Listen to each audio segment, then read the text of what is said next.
Ladies and gentlemen, this is CVP World. You're watching another edition of Break the Fake, where we debunk fake news and combat false narratives. I'm your host, Benjamin Lee, and let's get rolling. And we open today's show with the Kremlin's latest masterstroke in narrative control. Special workshops for regional officers on how to seal the image of victory in Ukraine.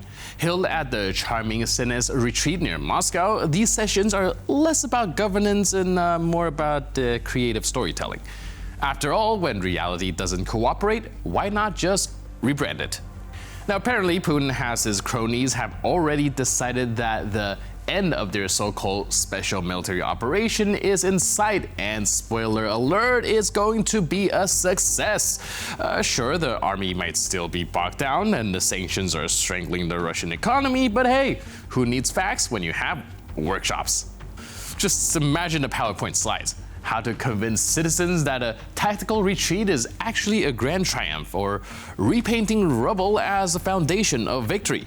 Perhaps there's even a session on advanced photo editing techniques to add more tanks to parades. Now, the Kremlin isn't preparing for peace, it's preparing for propaganda. After all, in Putin's Russia, perception isn't just reality, it's the only thing left to manage. Olaf Scholz's diplomatic style seems to channel the energy of a Shakespearean drama. One week, he is Germany's knight in shiny armor for Ukraine, promising support until victory. The next, he's calling Putin on the phone, perhaps to discuss the finer points of gas pipelines or the sudden disappearance of German funds. Is this a chancellor or a soap opera character? Or perhaps there's a secret twin pulling the strings in Berlin? In this week's edition of Scholz, the Ukrainian ally features him delivering bold declarations in Kyiv. Today, I make it clear to Putin, we will endure and we will stand by Ukraine as long as it takes, he thundered, earning a momentary standing ovation before the inevitable plot twist. A call to Moscow next week. Das sage ich heute hier in Kiew ganz deutlich an die Adresse Putins. Wir haben einen langen Atem und wir werden an der Seite der Ukraine stehen, solange wie das nötig ist. Meanwhile, Kremlin propagandists just can't resist throwing shade, dusting off the classic tale of Putin accidentally scaring Angela Merkel with his Labrador during a diplomatic meeting.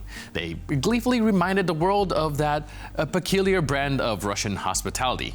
Merkel, who famously dislikes dogs, must have been thrilled with Putin's attempt at ice-breaking diplomacy or intimidation theater. Президент наш пугал ее собаками? Ну, честно говоря, вызывает вопросы вот эти ее утверждения, что, дескать, это была такая непонятная ей демонстрация силы. Абсолютно странно, потому что, когда в Европе люди совершенно свободно ездят в общественном транспорте с собаками, и собакам разрешают садиться на сиденье в автобусе, с собаками ходят в рестораны, вдруг, если это собака Путина, то это демонстрация силы. Можно только с недоумением как-то это вот такие слова воспринять, потому что Путин действительно встречал ее радушно, но проявлял максимум гостеприимства. Если она так пишет, то, наверное, она не была так открыта к диалогу, как Путин был открыт к нему. По всей видимости, вот это была предтеча тех самых решений обманывать российскую сторону с минскими договоренностями и так далее. Наверное, это внутренний настрой, который вот сейчас проступает сквозь ее слова, сквозь ее мемуары. Наверное, я не могу точно утверждать. Я вот лично не верю, что Путина можно было обмануть. Разве это не игра сейчас? Разве Меркель не пытается просто, что называется, отыграть свою позицию по минскому формату? Или все-таки она действительно вот обманывала? Ну, мы можем только предполагать. Очевидно, что, будучи по-прежнему одной из самых тяжеловесных фигур в политике, хотя она уже на пенсии, но все-таки, наверное, ее авторитет по-прежнему лидирует среди германских политиков. И, конечно, ее слово в такой сложной ситуации дорогого стоит. Поэтому, конечно, немцы, наверное, слушают ее и смотрят на нее. Это понятно. Но можно ли обмануть Путина или нет? Но дело в том, что Путин действительно рассчитывал на конструктивный, равноправный, взаимовыгодный подход во взаимоотношениях. И он верил в том, что через сотрудничество можно выйти на стабильность, предсказуемость и застраховаться от таких геополитических рисков. Он искренне в это верил, и он все для этого делал.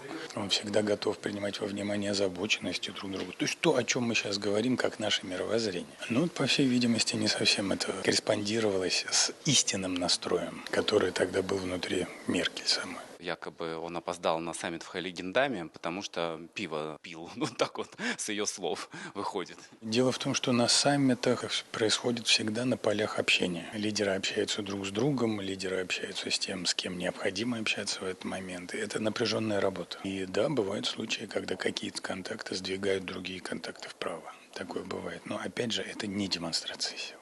Это глупо так полагать. And so here we are, stuck in a geopolitical ping-pong game.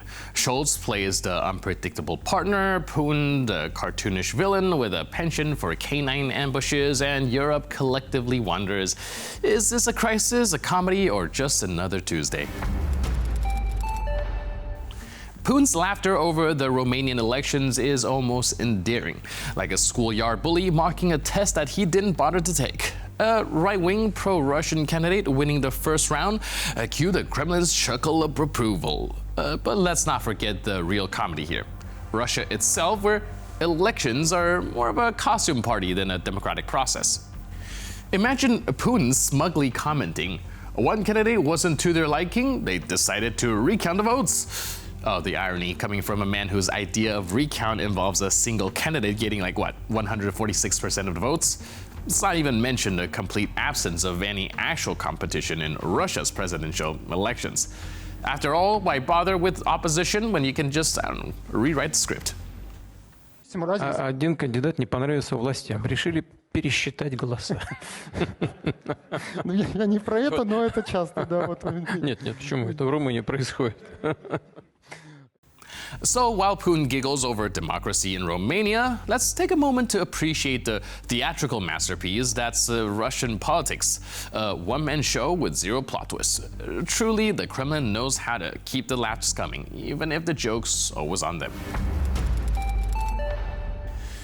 Belarusian filmmaking. The pride of the Soviet after-party, now labeled a disgrace by none other than Alexander Lukashenko himself.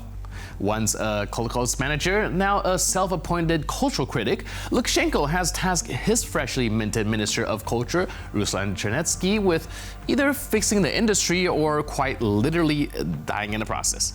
No pressure, right? Вам это все знакомо. Вы очень патриотичный, надежный человек. Я надеюсь, что вы справитесь с этой работой. Просто по-мужски хочу сказать, у тебя, Руслан, другого пути нет.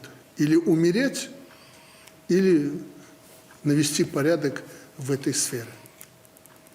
А люди у нас талантливые. Они могут все, и кино снимать, и петь, и танцевать, и прочее. Поддержка вам будет обеспечена всяческая. So apparently the man who turned running a collective farm into a lifetime presidency knows a thing or two about storytelling. Just not the kind involving actual plots or originality.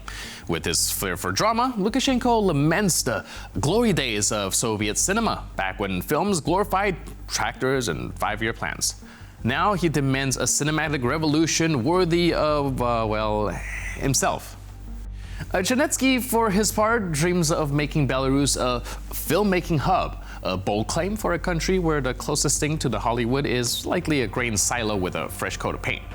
And let's not forget his profound observation that even Netflix and Hollywood struggle with script these days. Clearly, Belarus is primed to fill that void with tales of stoic farmers and daring potato harvests. It does seem like Lukashenko's plan for cultural dominance is as ambitious as his grip on power. Maybe Belarus filmmakers can start with a biopic about their leader, working titled Kolkhoz King from Potatoes to Power Trips. And with that footage, we conclude this edition of Break the Fake. But for more news, update, and commentary, please stay tuned to TVP World.